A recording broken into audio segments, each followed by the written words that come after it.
Hello，今日同大家整一個做法好容易嘅酸辣湯。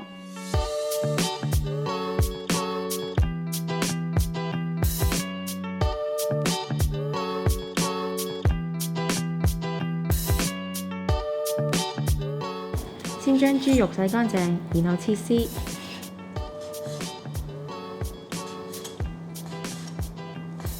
跟住拌入醃料，有生抽、糖、生粉，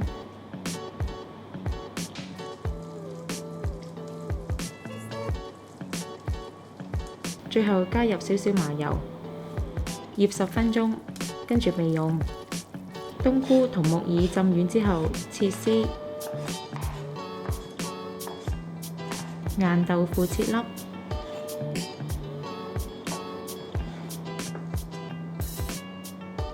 鍋中倒入雞湯同水，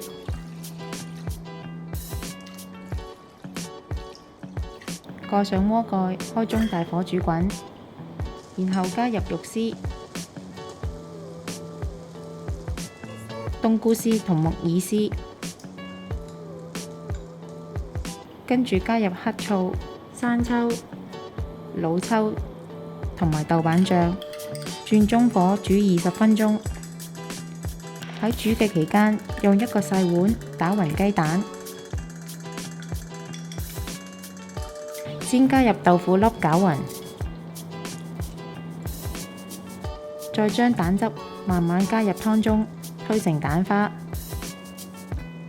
較至細火，落適量嘅生粉水，將湯推成羹狀，再可以按個人嘅口味加入鹽同胡椒粉調味。跟住可以趁熱享用啦！鍾意我哋條影片嘅朋友可以 Like、Subscribe、Share， 同埋記得撳着個鐘仔，可以第一時間收到我哋嘅最新資訊同埋影片。